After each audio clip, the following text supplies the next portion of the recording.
Shalom Bapak Shalom. Ibu Saudara yang dikasihi oleh Tuhan. Selamat datang di Mesbah Keluarga. Kami berdoa kita semua dalam keadaan yang baik-baik dan sehat-sehat saja. Nah, mari kita persiapkan hati kita untuk berdoa, memuji dan menyembah Tuhan. Aba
Bapa Surgawi, dalam nama Yesus kami bersyukur buat malam hari ini ya Tuhan. Kami bersyukur buat malam hari ini Engkau hadir di tengah-tengah kami, Engkau mengurapi kami ya Tuhan. Kami akan mulai mesbah doa keluarga ini pada malam hari ini hanya di dalam nama Yesus Kristus. Amin. Ku mengerti segala rencanamu, ajar ku berserah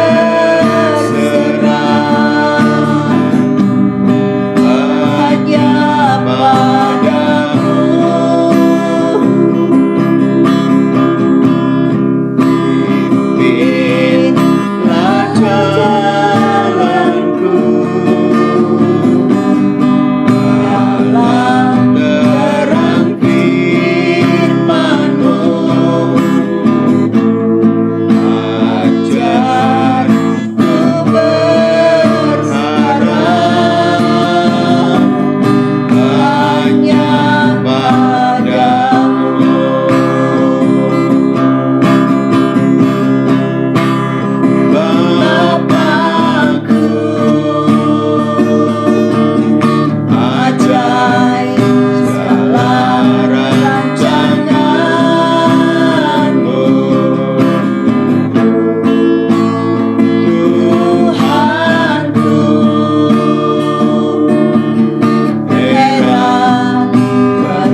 pujian, penyembahan yang kami boleh lakukan kepadamu. Biarlah semua berkenan di Ya. hatimu ya Bapa.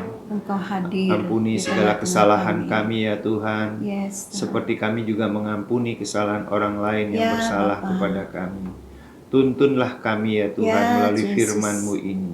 Di dalam Terima nama kasih, Tuhan ya, Bapa. Yesus. Amin. Amin. Baik, shalom Bapak Ibu, Saudara yang Shalom. dikasihi Tuhan.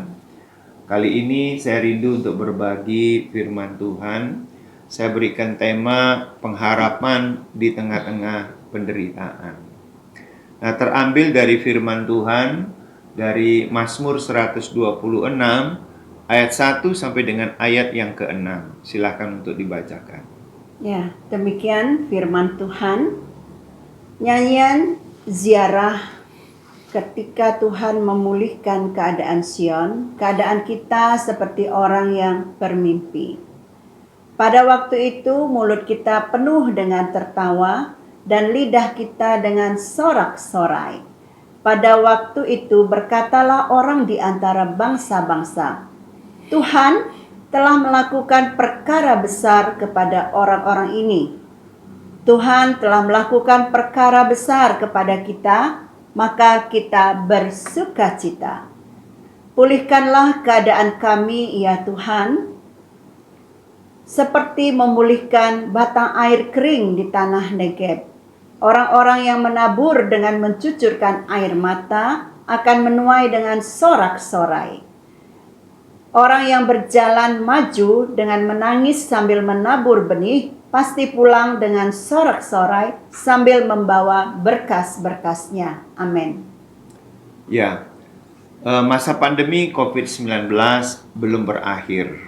Namun kita berharap Tuhan segera campur tangan dan segera berakhir. Namun dampaknya kita dapat melihat di lapangan bahwa saya banyak melihat dan mendengar orang mengalami khawatir, ya. Kemudian takut, stres. Mengapa? Karena berbagai faktor penyebab. Di antaranya kegiatan dibatasi karena COVID. Ya. Kemudian tersakiti karena terpapar juga karena COVID. Ya. Sedih karena ditinggalkan mati oleh orang-orang yang dikasihi. Ya. Kemudian ada yang putus pekerjaan, usahanya bangkrut, putus harapan. Nah, pertanyaannya kapan berakhirnya COVID-19 ini? Tidak ada yang tahu. Tapi kita berharap segera berakhir. Amin. Bahkan saya pernah mendengar pernyataan dari presiden kita. Kapan berakhirnya pandemi COVID-19? Tidak ada yang tahu. Namun bersiaplah hidup berdampingan dengan COVID-19 ini. Artinya, kita harus mampu melakukan aktivitas hidup seperti biasa dengan pola yang baru. Menerapkan protokol kesehatan yang baik, ya. Mau divaksin, kemudian menggunakan sarana kegiatan bisnis atau kerja atau pendidikan dengan cara yang baru. Jadi digital. Kita menggunakan cara-cara yang baru. Nah, pekerjaan itu dapat putus, ya, usaha dapat berakhir, tabungan juga dapat habis, ya. Namun jika kita memiliki pengharapan, maka pengharapan itulah yang membangkitkan kita. Ya. Dan membawa kita kepada kemenangan demi kemenangan yang Tuhan berikan. Pertanyaannya, pengharapan akan apa? Dan pengharapan kepada siapa? Dan adalah pengharapan kepada Tuhan Yesus. Di dalam Yeremia 29 ayat yang ke-11 mengatakan, sebab aku ini mengetahui rancangan-rancangan apa yang ada padaku mengenai kamu. Demikianlah firman Tuhan, yaitu rancangan damai sejahtera dan bukan rancangan kecelakaan, untuk memberikan kepadamu hari depan yang penuh harapan. Nah, artinya itu rancangan hidup kita itu Tuhan tahu. Nah, kalau Tuhan tahu rencana hidup kita, rancangan hidup kita, untuk apa kita khawatir? Ya. Kalau kita berserah dan mengandalkan Tuhan, maka rancangan Tuhan itu yang terjadi dalam hidup kita. Betul ya? Seperti itu. Nah, rancangan Tuhan terhadap kita apa? Rancangan damai sejahtera dan bukan rancangan kecelakaan. Ya. Tujuannya apa? Untuk memberikan kepadamu Masa hari depan yang penuh penuh harapan. Wah, kan luar biasa. Ya. Jadi rencana kita kemudian rancangan kita itu Tuhan yang sudah tahu.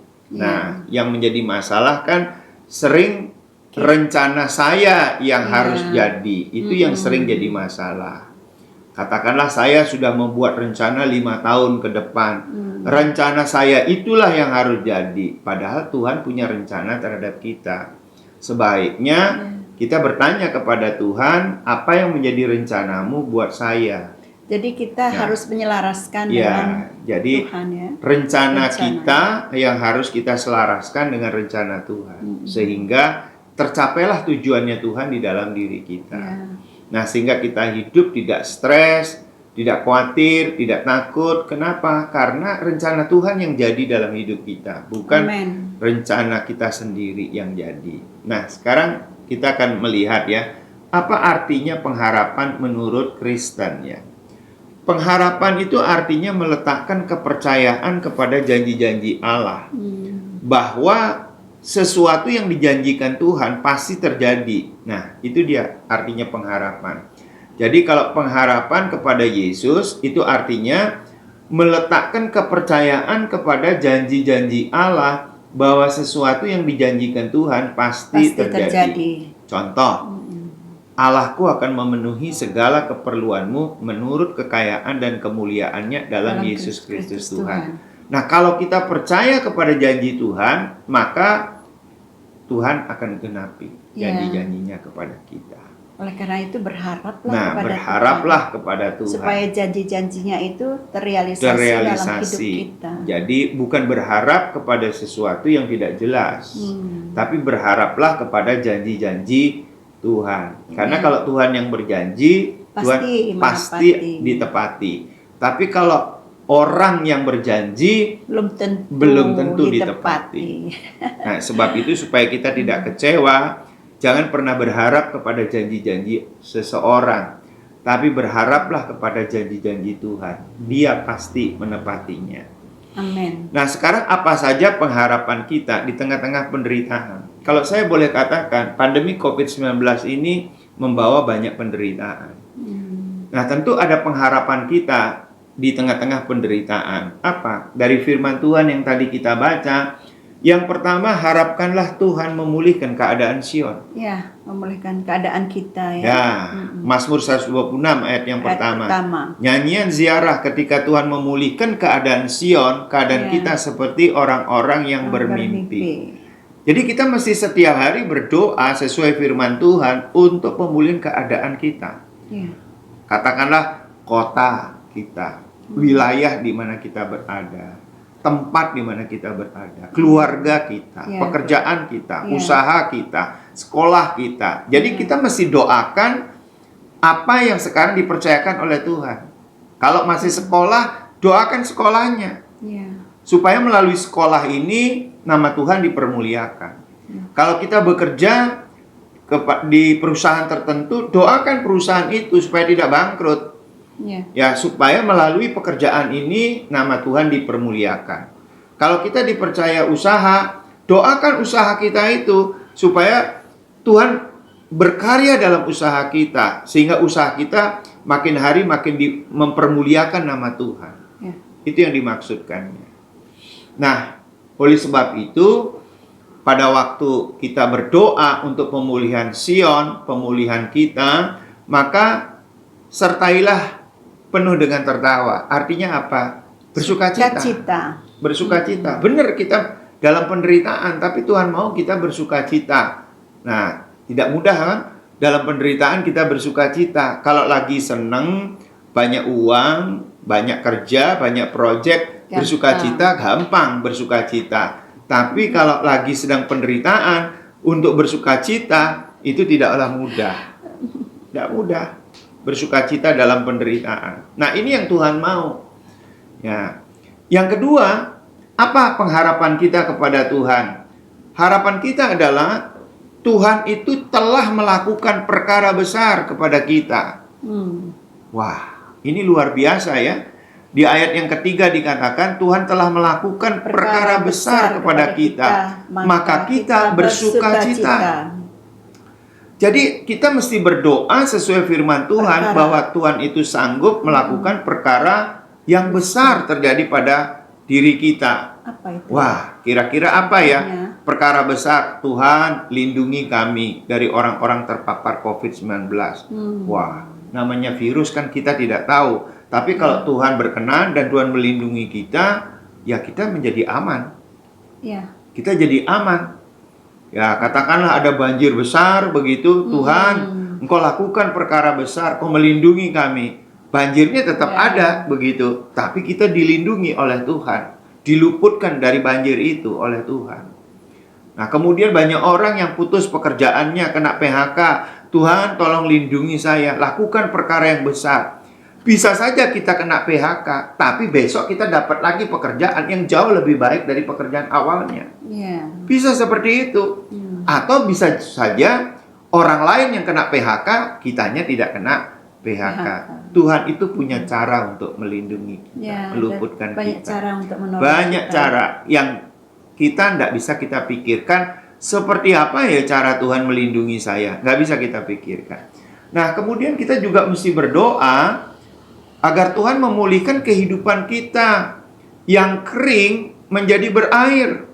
Nah, di situ kan dikatakan itu yang kering menjadi berair begitu ya. Ya, mungkin kita sudah mulai ini jauh dari Tuhan. Ya, karena saya melihat di masa pandemi ini karena ada online dan onsite. Ya, banyak orang-orang percaya sudah mulai kendor di dalam mencari Tuhan begitu, baik secara onsite maupun secara online. Tapi saya berdoa, biarlah kita bangkit lagi. Kita berdoa yang kering ini menjadi berair, atau boleh saya katakan dari air mata menjadi mata air. Penderitaan itu membuat tercucurnya air mata. Tapi biarlah Tuhan mengubah air mata itu menjadi apa? Mata air. Ini penting, kita berdoa seperti itu. Kemudian apa? Kita berdoa agar Tuhan memberkati apa yang sudah kita tabur. Nah, mungkin kita sudah menabur waktu, tenaga, pikiran, uang untuk kerajaan sorga. Sebab itu kita berdoa, apa yang sudah kita tabur, maka itu yang kita akan tuai. Dan kita minta saat inilah penuaian. Inilah waktunya bagi kita menuai. terjadi. Karena kita sudah menabur. Ya. Nah, yang sering menjadi masalah kan kita tidak menabur, tapi ingin kita menuai. Nah, ini dari mana asalnya penuaian itu? Nah, tentu kita harus menabur dulu. Baru menuai. Nah, baru menuai. Kalau kita menabur sebelumnya, pasti kita akan menuai. Ya, pada saat kita menuai, kita akan bersorak-sorai, penuh sukacita, sambil membawa berkas-berkasnya. Ini dia di ayat 4 sampai 6 ya. Pulihkanlah keadaan kami ya Tuhan, seperti memulihkan batang air kering di tanah Negeb. Orang-orang yang menabur dengan mencucurkan air mata akan menuai dengan bersorak-sorai. Orang yang berjalan maju dengan menangis sambil menabur benih, pasti pulang dengan sorak-sorai sambil membawa berkas-berkasnya. Yang menjadi pertanyaan saya, kalau tidak menabur gimana cara menuainya? Tidak ada yang dituai. Tidak ada yang dituai. Sebab itu mari belajar menabur. Di tengah-tengah kekeringan kita belajar menabur. Walaupun masa sukar, tapi kita tetap semangat untuk menabur. Nah, supaya kita dapat menuai pada waktunya Tuhan. Kita bisa berharap pada Tuhan dan terjadi penuaian.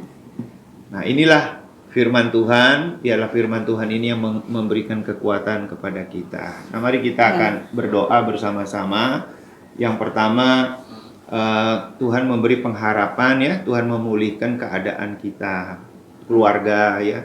Tuhan melakukan juga perkara-perkara besar. Bukan keluarga kita saja, tapi keluarga dari para pemirsa ini ya, semua yang ikut di dalam mesbah keluarga ini, keluarga-keluarganya diberkati oleh Tuhan ya. Amin.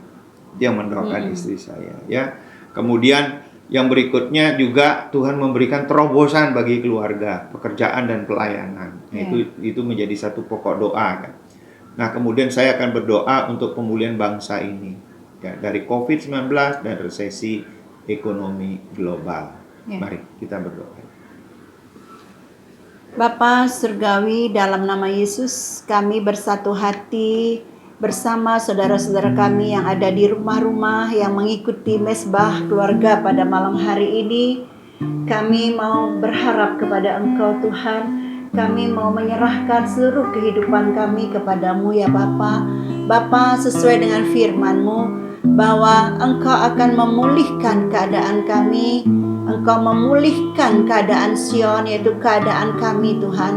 Biarlah apapun yang terjadi dalam kehidupan setiap pribadi lepas pribadi kami, sekecil apapun dan apapun masalah yang kami hadapi, tidak ada yang terlalu besar bersama dengan Engkau Tuhan. Kami percaya bahwa Engkaulah Allah penolong kami, Engkaulah Allah yang sanggup memulihkan keadaan kami, pribadi lepas pribadi. Bapa, Engkau memulihkan roh, jiwa, tubuh setiap kami ya Bapa. Secara rohani Tuhan juga pulihkan keadaan spiritualitas setiap umat-Mu yang ikut bersama-sama kami dalam mesbah keluarga ini Tuhan. Biarlah secara rohani, kehidupan kerohanian setiap umat-Mu boleh semakin bertumbuh, berakar, bertumbuh dan berbuah di dalam Engkau, di dalam nama Yesus. Dan kami juga berdoa untuk jiwa, biarlah pemulihan jiwa itu terjadi, perasaan, pikiran, dan hati kami, perkataan semuanya, bahkan perbuatan Engkau juga memulihkan, sehingga kami dalam kondisi yang baik, jiwa kami baik-baik saja, karena Tuhan sudah memulihkan. Biarlah Tuhan bekerja, Roh-Mu bekerja di antara kami ya Tuhan, di antara umat-Mu yang mengikuti mesbah keluarga pada malam hari ini. Apapun perasaan mereka yang mereka alami, jiwanya apakah terluka, apakah sakit hati, amarah, dendam, Tuhan memulihkan. Tuhan memulihkan keadaan yang baik, sehingga hati setiap kami pulih dalam nama Yesus. Dalam nama Yesus, pemulihan jiwa terjadi dalam nama Yesus. Bapa, kami juga berdoa, pulihkan keadaan kami, saudara-saudara kami juga yang ada di rumah-rumah secara tubuh. Apakah mereka sakit, apakah mereka merasa tertekan, apapun Tuhan memulihkan di dalam nama Yesus. Kami percaya pemulihan kesehatan ilahi Tuhan berikan kepada setiap kami yang mengikuti mesbah keluarga pada malam hari ini di dalam nama Yesus. Terima kasih ya Bapa, Tuhan juga melakukan perkara besar dalam kehidupan setiap kami pribadi lepas pribadi yang mengadakan mesbah keluarga yang ada di rumah-rumah. Perkara besar apapun yang Tuhan kehendaki terjadi dalam kehidupan setiap anak-anak-Mu, itulah yang terjadi. Yang kami tahu bahwa perkara besar itu perkara yang ajaib yang Tuhan lakukan, dan penuh kuasa itu Tuhan lakukan dalam kehidupan setiap anak-anak-Mu, sehingga setiap anak-anak-Mu akan merasakan betapa Engkau Allah yang besar, Allah yang sanggup melakukan segala perkara dalam kehidupan setiap anak-anak-Mu. Di dalam nama Yesus itu terjadi. Terima kasih ya Bapa. Bapa, kami juga berdoa, biarlah Engkau juga memberikan penuaian kepada setiap anak-anak-Mu ya Tuhan, yang melakukan mesbah keluarga di rumah-rumah mereka masing-masing. Pada saat mereka menabur, Tuhan menggenapi firman-Nya bahwa setiap orang yang menabur pasti menuai. Itu terjadi. Biarlah pada saat kami menuai dengan sukacita, dengan sorak-sorai, dan kami pulang membawa berkas-berkas, dan kami membawa berkas-berkas yang Tuhan berikan secara berkelimpahan terjadi dalam kehidupan setiap kami. Terima kasih Bapa, terima kasih buat malam hari ini. Inilah doa-doa kami ya Bapa, hanya di dalam nama Yesus kami berdoa dan mengucap syukur. Amin. Kami sepakat berdoa buat bangsa ini Tuhan. Segeralah Engkau bertindak untuk penyelesaian COVID-19. Ketika Engkau berkenan, maka Engkau dapat menyelesaikan dalam waktu sekejap. Benar Tuhan. Karena Engkau pernah menghardik satu badai yang besar dalam waktu sekejap. badai itu tenang. Yes. Demikianlah juga dengan COVID-19. Ketika engkau berkenan, maka Narayana engkau dapat Busheka, menyelesaikan Narayana. dalam waktu yang singkat. Amin. Demikian juga dengan resesi ekonomi secara global, engkau dapat meredakannya, Ya, bahkan Jesus. meniadakannya, sehingga Amin. pemulihan terjadi atas bangsa kami, Amin. atas negara-negara Ya, di mana Jesus. terjadi satu goncangan ekonomi secara global. Ya, Terima kasih ya Bapa, berkatilah ekonomi jemaat-Mu ya Tuhan, berkati Ya, semua Jesus. para pemirsa dalam ekonomi keuangan mereka. Terima Ya, kasih Bapa. Bapa di surga, terima kasih. Di dalam nama Tuhan Yesus kami berdoa dan mengucap syukur. Amin. Amin. Baik Bapak Ibu, saudara yang dikasih oleh Tuhan, kita akan berjumpa kembali dalam kesempatan yang lain. Tuhan memberkati kita. Tuhan memberkati.